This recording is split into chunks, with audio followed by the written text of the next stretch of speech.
Jay here for Stretford Paddock. This is the paper talk. As you can see, I'm outside Old Trafford as usual, and the weather is fine. It's mild.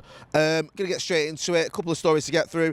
Starting with Manchester United being linked with 17-year-old Wonderkid, Barcelona sensation Gavi, or to give him his full moniker, Pablo Martin Paez Guevara.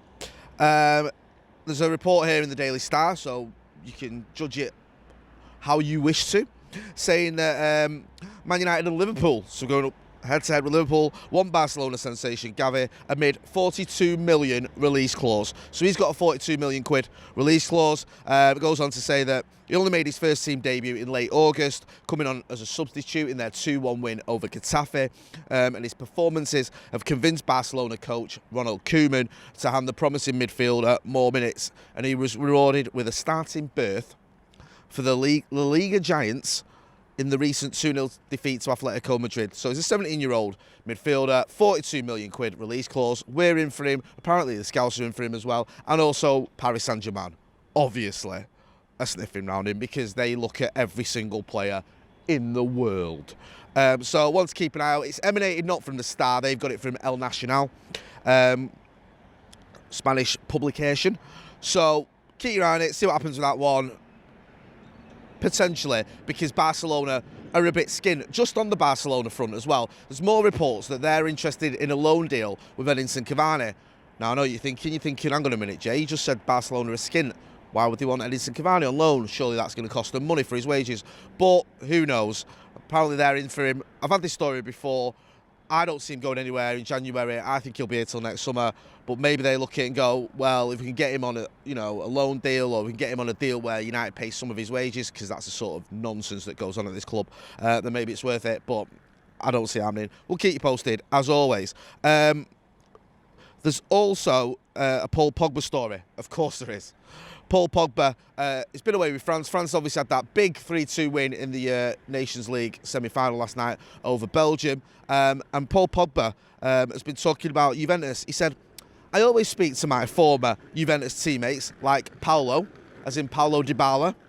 He said, I'm in Manchester. I've still got a contract there for a year. Then we'll see. I want to finish well there in Manchester. Then we'll see what happens. I mean, does Paul Pogba ever not have some sort of comment, or the manager have some sort of comment, or does Chomps or his agent have some sort of comment when he goes away with the France national team?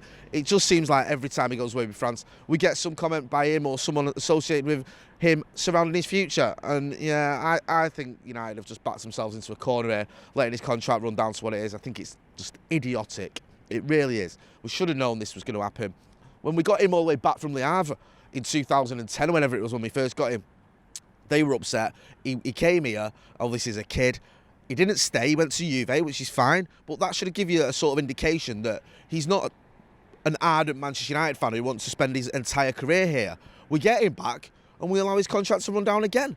And we're in a position now where Paul Pogba's transfer history could be go to Juventus from Manchester United on a free, come back to Manchester United for 89 million quid, go back to Juventus on a free. I mean, the mind boggles at the stupidity of that. And you know what? Other people may feel differently. I'm not even angry with Pogba. I'm annoyed with the club for allowing such lunacy to carry on.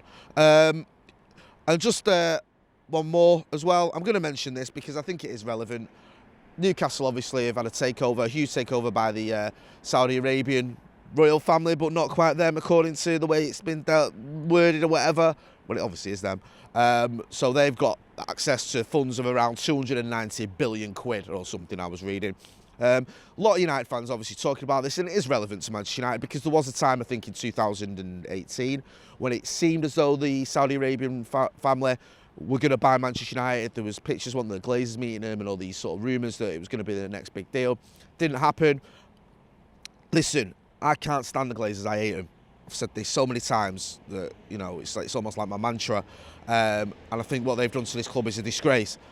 But, and this isn't a compliment to them, but I think you're crossing a line for me with the Saudi royal family.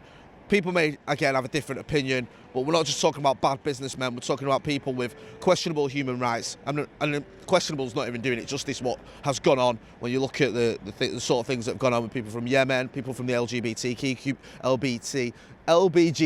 community over there as well. I mean, the list goes on. The murder of the journalist, of course, and as a journalist myself, former journalist, I find that abhorrent. So there's lots of things that have gone on there where I think that's not for me. I'm not just saying it because obviously it's happened now, and it's like, you know, when a girl gets with someone else, you say, well, I didn't fancy you anyway. I've said it many times, and I'm sure that, you know, you've heard it from various other people as well. I don't think the Saudi takeover is the answer. I really don't. I don't think the Glaze is the answer, but I don't think a Saudi takeover is the answer. And we'll wait and see what happens with Newcastle. They're probably going to be now the new PSG or the new Manchester City, buying loads of players, spending loads of money and challenging. And it is going to make life difficult for Manchester United to maintain that challenging or top 4 status that we've had recently.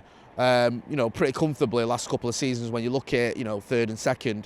Now you've got another team into the mix. So we'll see what happens with Newcastle and how it pans out. But when such big amounts of money are thrown at a club, we've seen it with Chelsea in 2003 with Roman Abramovich. We've seen it with City in 2008 with the Abu Dhabi group. Now we're seeing it with Newcastle. We know what goes on. We see it with Paris Saint-Germain as well. When sovereign states or billionaires throw loads of money at clubs, they usually win trophies. They usually challenge at the very top. So Newcastle fans, no wonder they're buzzing, but it's not for me. I'll leave it there anyway before we get into some sort of rabbit hole I don't want to. Make sure you are checking out paddockmerch.com. Make sure as well you're hitting subscribe. Give us a subscribe. We're over 610,000 subscribers. I want to get to 700,000 by the end of the season. We've got loads of videos coming up, including the brew later on with me and Stephen Alson. So make sure you check that out. I've been Jay Motti. This has been The Paper Talk. Thanks for watching.